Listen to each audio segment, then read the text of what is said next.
नमस्कार मित्रों, आप सभी को एक बार फिर से आपके अपने परिवार, आपके अपने YouTube चैनल में स्वागत है।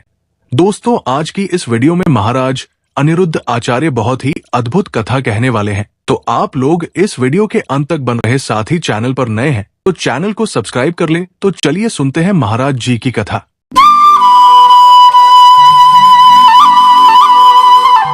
भगवान कहते हैं, माँ यद मन भटकता है तो हमें कुछ बातों का ध्यान रखना चाहिए। किन बातों का? बोले हमें मन क्यों भटकता है इस पे विचार करना चाहिए। अब मैं आपको बताता हूं मन क्यों भटकता है। आप बहुत ज्यादा देखते हैं तो मन वहां जाता है जहां जो आप देखते हैं, और जो आप देखते हैं वो प्राप्त करने की इच्छाएं होने लगती हैं, तो फिर मन भटकने लगता है।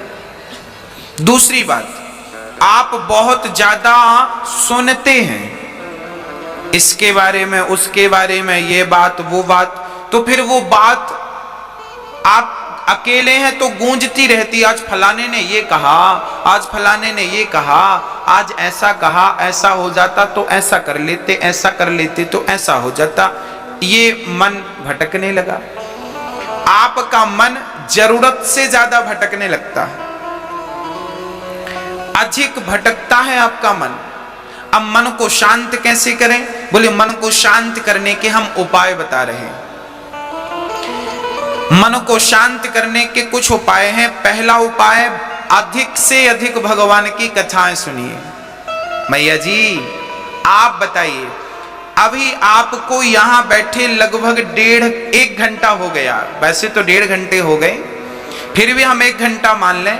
आपको यहां बैठे लगभग 1 घंटे हो गए। अब आप बताओ, इस 1 घंटा में क्या आप में से किसी का भी मन भटका? आप अपनी बात करिए और प्रत्यक्ष बात करिए, सबूत के साथ बात करिए, प्रमाण के साथ बात करिए। आप यहां 1 घंटे से बैठे हैं, इस 1 घंटे में आप में से किसी का मन भटका? हाँ या ना? नहीं भटका? तो देखिए, ये बात, इस बात का सबूत है कि भगवान की कथा यदि हम नित्य सुनना शुरू करें तो मन का भटकाव धीरे धीरे समाप्त हो जाएगा। मन का भटकना मिटेगा तो भगवान की कथा से मिटेगा। ये पहली बात। अब प्रश्न दूसरा, अब कथाएं रोज रोज तो होंगी नहीं, तो फिर क्या करेंगे? बोले जब कथाएं हों तो कथाएं सुने, और जब कथाएं ना हो तो कीर्तन करें। बैठ जाएं घर में, मंदिर में, कहीं भी, और कीर्तन करें। श्री कृष्ण गोविंद हरे मुरारी, हे नाथ नारायण बाल, श्रीमन नारायण नारायण नारायण। हाँ, कीर्तन करिए।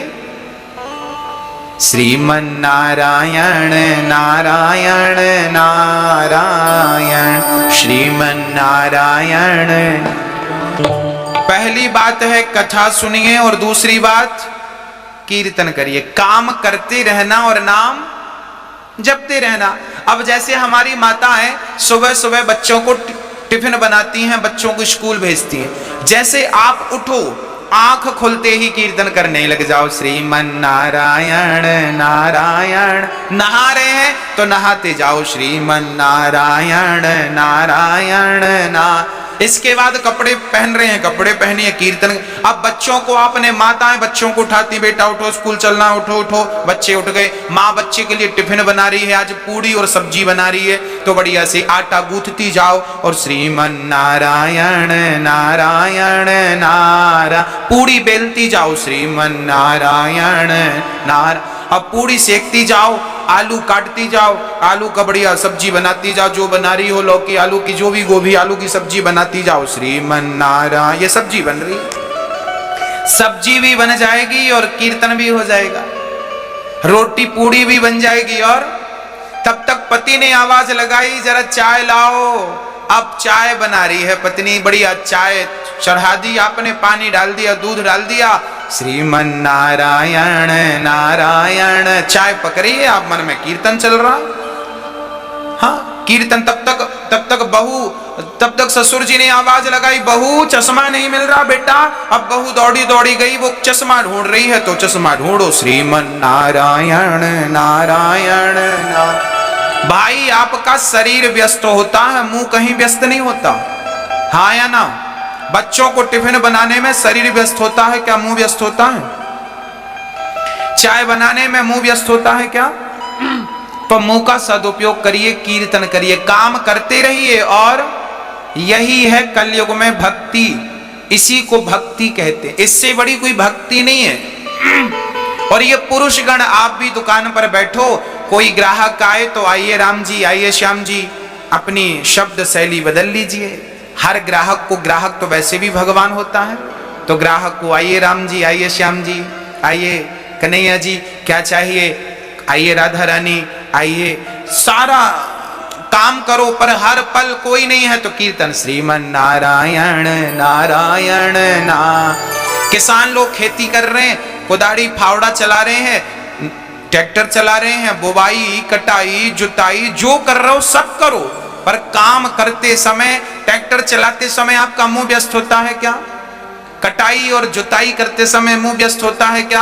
अरे भाई मुंह से नारायण नारायण कहते जाओ। भगवान ये नहीं कहते कि तुम बैठ के आधा घंटा मेरा जाप करो ना, भगवान ये नहीं कहते तुम माला लेके जाप करो, भगवान ये कहते हैं कि तुम काम बराबर करो। कर्मण्येवाधिकारस्ते, तू कर्म कर, पर काम को करते समय मुझे भूल मत जाना। प्रार्थना करते रहो कि हे नाथ मैं आपको कभी भूलू नहीं। एक बार बोले सभी लोग, हे नाथ हम आपको कभी भूले नहीं, हे कृष्ण मैं आपको कभी भूलू नहीं, हे नाथ मैं आपको कभी भूलू नहीं। हर हाल में भगवान का चिंतन करते रहिए, उन्हें भूलिए मत। बस आदत बुरी सुधार लो, हो गया भजन। यही तो भजन है, अलग से कुछ करना नहीं है आपको।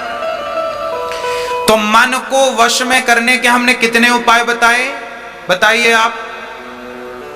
मैया जी, ओ मैया, ओ मेरी मां, कितने उपाय बताए हमने, बताओ। मन को वश में करने के कितने उपाय बताए, कौन कौन से? मैया आप बताओ कौन कौन से उपाय बताए। मैया आप बताओ, आप आगे बैठियो, सबसे आगे आप बताइए कौन कौन से उपाय बताए। हाँ आप ही बताइए। पहला उपाय क्या था? नहीं सुना आपने? नहीं सुना? नहीं सुना आपने? कौन सा बताइए। मैया आप बताइए, आप चश्मा लगाए बैठी हैं, दूसरा उपाय बताइए, बताइए क्या बताया हमने, दूसरा क्या उपाय बताया मन को वश में करने का? हाँ लो, तुरंत का तुरंत याद नहीं है, घर जाके पता नहीं क्या याद रहेगा। इसलिए कहते हैं बात को जरा ध्यान से सुनिए, मन को पूर्ण रूप से लगाइए, है ना। मन को वश में करना हो तो पहला काम है भगवान की कथाएं ज्यादा सुनो, दूसरा काम है कीर्तन ज्यादा करो, काम करते रहो और नाम जपते रहो। ये दो चीज यदि आपके अंदर आ गई तो मन धीरे धीरे, कितना भी बिगड़ा हुआ मन क्यों ना हो, वो धीरे धीरे केंद्रित हो जाएगा। और याद रखना मेरी माँ, जिस दिन मन बिल्कुल शांत हो गया उस दिन, उसके दूसरे दिन नहीं, उसी दिन परमात्मा की प्राप्ति आपको हो जाएगी। मैं आपको एक छोटा सा एग्जांपल देख के समझाता हूं। यदि सुई हिल रही है तो क्या हिलती हुई सुई में कोई धागा डाल सकता है? कहो हाँ या ना। नहीं, धागा डालने के लिए सुई को क्या करना पड़ेगा? स्थिर करना पड़ेगा। सुई स्थिर है तो उसमें धागा आसानी से चला जाएगा। उसी प्रकार मन जिस दिन स्थिर हो जाएगा उस दिन परमात्मा आसानी से आपके मन मंदिर में प्रवेश कर जाएगा। मन तो स्थिर हो, मन ही स्थिर नहीं है। मन की गति है अटपटी, झटपट लखे ना कोय, और मन की जब खटपट मिटे तो झटपट दर्शन होए। मन के हारे हार है, मन के जीते जीत, और मन ही मिलावत राम से, मन ही करत फजीत। सारी गति मन की ही है। मन, गीता में लिखा है मन एव मनुष्याणाम बंधनम मोक्ष कारणम, ये मन ही बंधन का कारण है और मन ही मोक्ष का कारण है। मैया जी, बंधन का कारण क्या है? मन, और मोक्ष का कारण क्या है? मन, ये मन ही बांधता है और ये मन ही मुक्त करता है। अब आप कहेंगे महाराज जी मन बांधता भी और मुक्त करता, ये कैसे? देखिए, चाबी ताले की एक ही होती है, उस चाबी को आपने इधर कर दिया तो ताला बंद, और चाबी को इधर कर दिया तो ताला खुल गया। बस मन को इधर लगाया, मन को इधर लगाया, पत्नी में, पति में, बच्चों में, परिवार में, मन को इधर लगाया तो बंधन है, और मन को उधर लगा दिया परमात्मा में तो मोक्ष है। यही तो बंधन है, यही तो मुक्ति है। ये मन ही चाबी है। आप इसे कितनी गंभीरता से सुन रहे हैं और समझ रहे हैं मुझे नहीं पता, पर मैं आज जीवन की कुंजी अर्थात चाबी आपको दे के जा रहा हूं कि मन ही बंधन है और मन ही मोक्ष है। मन ही आपको भवसागर से मुक्त करेगा और मन ही फंसाए रखा है अभी आपको। हाँ, आपको छत में जाना हो तो कैसे जाते हैं आप लोग? सीढ़ी से। और छत से नीचे आते हैं तो कैसे आते हैं? सीढ़ी ही ऊपर ले जाती है और सीढ़ी ही नीचे लाती है। ये मन सीढ़ी है, ये मन भगवान में लगाओगे तो ये मन ऊपर ले जाएगा, और मन संसार के विषयों में लगाओगे ना तो मन नीचे गड्ढे में लाके डाल देगा। मन ही सीढ़ी है। अब आप समझिएगा, ये जो मन है इसे शांत कैसे किया जाए? कथा और कीर्तन से शांत किया जा सकता है। अब मैं मन की कितनी विकृतियां हैं मैं उन पर प्रकाश डालता हूं। अच्छा मैया जी ये बताओ, आपके दुख का कारण क्या है? बताइए। आप कहती हो ना महाराज जी हम बड़े दुखी हैं, हम बड़े परेशान हैं, हमारे साथ ये हो रहा है, हमारे साथ। आपके दुख का कारण क्या है? जोर से बोलो। आपके दुख का कारण है मन। क्या कारण है? अब आपको स्पष्ट करके बताऊं दुख का कारण मन कैसे है। आइए समझते हैं, बहुत गंभीरता से समझिएगा। आज मैं मन से जुड़ी हर चीज पर प्रकाश डालूंगा ताकि मन को लेके जितने भी डाउट हैं आपके भीतर वो क्लियर हो जाए, संदेह समाप्त हो जाए मन को लेकर। और मन बहुत बड़ी चीज है, समझिएगा। अच्छा एक बात बताइए, हमारी माताएं इतना सा पेंडल सोने का पहने गले पे, उसे भी मंगलसूत्र कहते हैं। और माताओं से कहो क्यों इतने से पेंडल से तुम खुश हो? नहीं, मन कहता है इतना बड़ा हो, कम से कम 4 लोगों को दिखे तो कि हमारे गले पे कुछ है।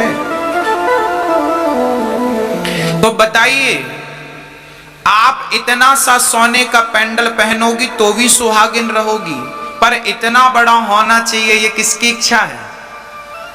किसकी इच्छा है? मन की इच्छा है। अरे 100, 150, 200 रुपए की साड़ी पहन लोगी ना तो आपका शरीर ढक जाएगा, पर कम से कम 1000 रुपए की हो, ये किसकी इच्छा है? मन की। हाँ, आपका गुजारा तो छोटी सी गाड़ी से भी हो जाता है, पर बड़ी कार हो, किसकी इच्छा है? अरे गुजारा तो छोटे से घर में भी हो जाता है, पर बड़ा आलीशान बंगला हो, ये किसकी इच्छा है? ये आपकी इच्छा नहीं है, ये तो मन की इच्छा है। पूरी जिंदगी आपका मन आपसे गुलामी कराता है और आप अपने मन की गुलामी करते हैं, और मन की इच्छाएं पूरी करते करते करते करते आप खुद पूरे हो जाते हैं। क्या मन की इच्छाएं पूरी होती हैं? आज तक के इतिहास में किसी के मन की इच्छाएं पूरी भई? क्या रावण के मन की हो सकी? क्या कंस के मन की हो सकी? क्या सिकंदर के मन की हो सकी? हां, याद रखना भक्तों, एक होती है जरूरत और एक होती है इच्छा। जरूरत हमारी क्या है मेरी मां? रोटी, कपड़ा, मकान और शिक्षा। ये हमारी क्या है? ये क्या है हमारी? ये हमारी जरूरत है। रोटी, कपड़ा, मकान, शिक्षा हमारी जरूरत है, पर हमारी गाड़ी हो, बंगला हो, नाम हो, पद हो, प्रतिष्ठा हो, खेती हो, बाड़ी हो, ये क्या है? ये जरूरत नहीं है, ये तो इच्छा है। और जरूरत तो भिखारियों की पूरी हो जाती है, और इच्छाएं तो बड़े बड़े राजा महाराजाओं की पूरी नहीं होती। इसलिए जिंदगी जरूरत के हिसाब से होनी चाहिए, इच्छाओं के हिसाब से। जिंदगी में जरूरत तो हो मेरी मां, पर जिंदगी में इच्छाएं ना हो। आप जरूरत में और इच्छा में अंतर समझ रहे हैं कि नहीं? मैं जरूरत और इच्छा में अंतर बोल रहा हूं। जरूरत है रोटी, कपड़ा, मकान, शिक्षा, और इच्छा तो फिर इच्छाएं तो पूरी होंगी नहीं आपकी। आज आप सरपंच बन जाओ तो आपकी इच्छा होगी हम ये मंत्री बन जाएं, तो फिर मुख्यमंत्री बन जाएं, तो फिर प्रधानमंत्री बन जाएं, तो ये इच्छाएं बढ़ती जाएंगी, बढ़ती जाएंगी, बढ़ती जाएंगी। किसी की पूरी नहीं भई तो आप और हम कहीं के नहीं हैं। इसलिए मन को ज्यादा तवज्जो ना दें, मन को ज्यादा आप महत्व ना दें, मन को पड़े रहने दीजिए। मन की ज्यादा ना सुना करो। आप लोग ना मन की सुनते हो, इसलिए वो आपको परेशान करता है। अच्छा, एक बार क्या हुआ, एक राजा ने अब देखिए, आपके मन में इच्छा हुई कि मेरे पास बंगला हो। अब बंगला मिल गया, मन की इच्छा पूरी हो गई तो आप खुश, और बंगला नहीं मिला, इच्छा पूरी नहीं हुई तो आप दुख। सुख और दुख कहीं बाहर से नहीं आते। मन की इच्छाएं पूरी हो जाना ही सुख है, और मन की इच्छाएं पूरी ना होना ही दुख। सबके साथ स्त्रियों की इच्छा है कि मेरे गले पे बड़ा हार हो, मिल गया तो खुश, और नहीं मिला तो दुख। पुरुष की इच्छा है मेरी खेती बाड़ी हो, मेरा नाम हो गया खुश, नहीं हुआ दुख। एक छोटी सी बच्ची रो रही थी, पापा मोबाइल दिला दो। पापा ने मोबाइल दिला दिया तो खुश, और नहीं दिलाया तो दुख। तो सुख और दुख आपकी इच्छाओं पर निर्भर हुआ कि नहीं? इच्छाओं से उत्पन्न हुआ ना। सुख और दुख कहीं भी बाहर से नहीं आता। आपकी इच्छा ही सुख को जन्म देती है, और आपकी इच्छा ही आपके दुख को जन्म देती है। इसलिए सुख दुख यदि जन्म लेते हैं तो मन से, इसलिए मन में ज्यादा इच्छाएं ना रखिए। जिनकी इच्छाएं कम है वो लोग बहुत सुखी हैं, और जिनकी इच्छाएं ज्यादा हैं वो आज बहुत दुखी हैं। आपके दुख का कारण क्या है? जोर से बोलो। आपके दुख का कारण क्या है? आपका मन और आपके मन की इच्छाएं। आपकी जरूरत से ज्यादा इच्छाएं आपको क्या देती हैं? क्या देती हैं? दुख देती हैं। एक राजा थे, उन्होंने एक बकरे को खड़ा किया और नगर में डिंडोरा पीटा कि जो बंदा इस बकरे का पेट भरेगा उसे हम इनाम देंगे। इनाम क्या देंगे? बोले अपना आधा राज्य उसे इनाम में दे देंगे। शर्त क्या है? बकरे का पेट भरना है। अब बताइए, क्या बकरे का पेट भरना कोई कठिन बात थी? लोग ले गए, महाराज जी हम लाते हैं। दिन भर जंगल में हरी हरी घास खिलाई, शाम को पेट भर गया, बकरा बिल्कुल खिल गया, लाकर खड़ा किया। राजा साहब बकरे का पेट भर गया, आधा राज्य दो। राजा ने कहा मैं पहले चेक तो करूं कि पेट भरा कि नहीं। तो हरी हरी घास राजा ने उठाकर उसके सामने डाला कि पेट भरा होगा तो नहीं खाएगा, और नहीं भरा होगा तो। अब बकरे को जैसे ही राजा ने घास डाला तो बकरा खाना शुरू किया। अब खाया तो राजा ने कहा पेट भरा होता तो खाता नहीं, खा रहा है इसका तभी इसका पेट नहीं भरा, चलो इसे दंड दिया जाए। ऐसे करते करते महीनों बीत गए। बड़े बड़े समझदार लोगों ने ट्राई किया पर कोई भी बकरे का पेट ना भर सका। आप बताइए बकरे का पेट भरता है? कितना भी खिलाओ पर थोड़ी सी घास देखेगा तो फिर वो खाएगा। सही है क्या? हाँ या ना? सही है। एक महात्मा जी को पता चला कि बकरे का पेट भरना है। महात्मा जी बोले ठीक है राजा, हमें मौका दो। राजा ने मौका दिया। महात्मा जी जंगल ले गए और बढ़िया बांस का डंडा तोड़ लिया बाबा जी ने, और जैसे ही बकरा घास खाए तो बाबा जी उसके मुंह पे एक जमाए। बकरा दूर खड़ा, बकरा बाबा की तरफ दिखे, फिर घास खाने जाए बाबा, फिर उसके मुंह पे एक लाठी जमाए। अब बकरे को समझ आने लगा कि मैं घास खाता हूं तो लाठी पड़ती है, तो लाठी ना पड़े यदि घास ना खाऊं। बकरा चुपचाप खड़ा रहा। बकरे को उतना ही खाने को दिया महात्मा जी ने जितनी उसकी जरूरत थी, जितने में वो जिंदा रह सके। बस अब अधिक घास खाए तो लाठी पड़े। अब बकरा चुपचाप खड़ा, आंख बंद करके, ऐसा लगा मानो इसे संन्यास हो गया। शाम को महात्मा जी ने बकरे को खड़ा कर दिया राज दरबार में। महाराज पेट भरा है इसका। राजा ने देखा बकरे का पेट बिल्कुल खाली दिख रहा था। राजा बोले पेट खाली है। महात्मा जी बोले पेट पे ना जाइए, आप ट्राई कीजिए। राजा ने घास डाला जैसे ही, तो महात्मा जी बकरे ने सबसे पहले बाबा को देखा। बाबा ने कहा बेटा खाना मत। महात्मा जी की बात मान ली, बकरे ने आंख बंद कर ली। राजा घास डालते गए, डालते गए, डालते गए, डालते गए, पर एक रत्ती घास बकरे ने नहीं खाई।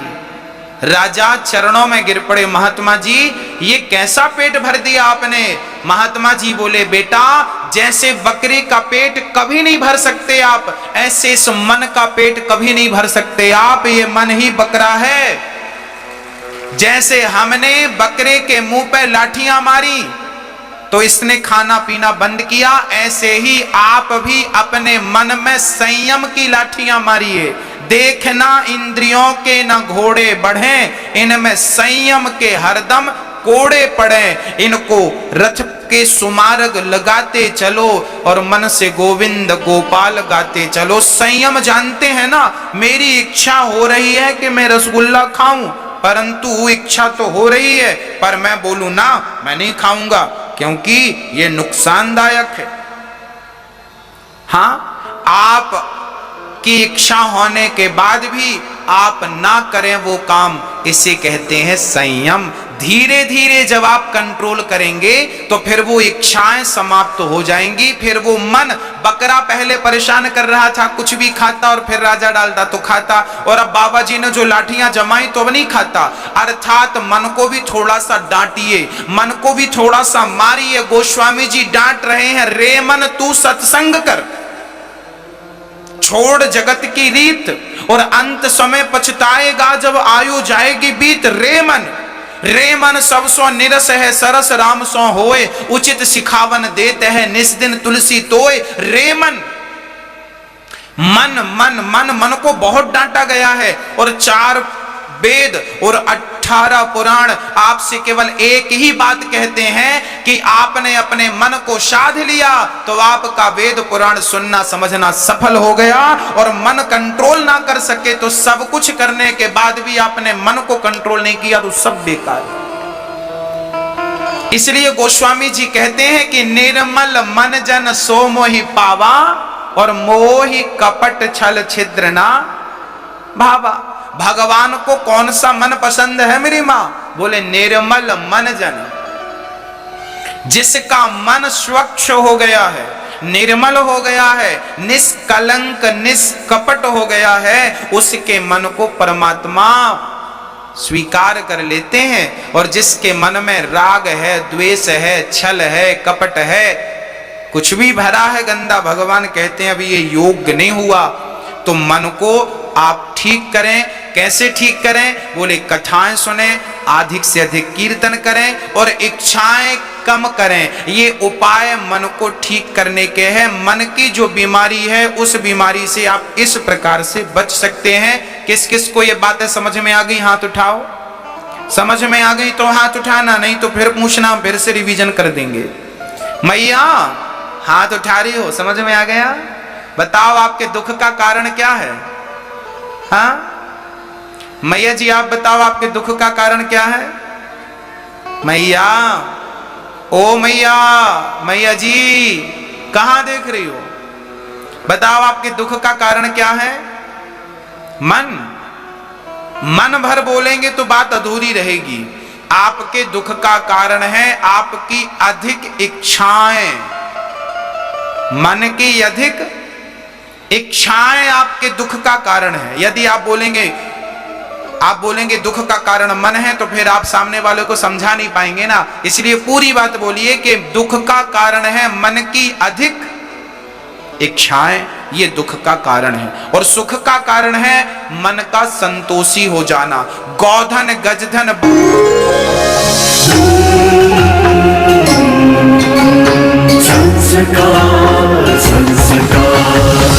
संस्कार, द चैनल ऑफ इंडिया। हमारी संस्कृति, हमारी विरासत।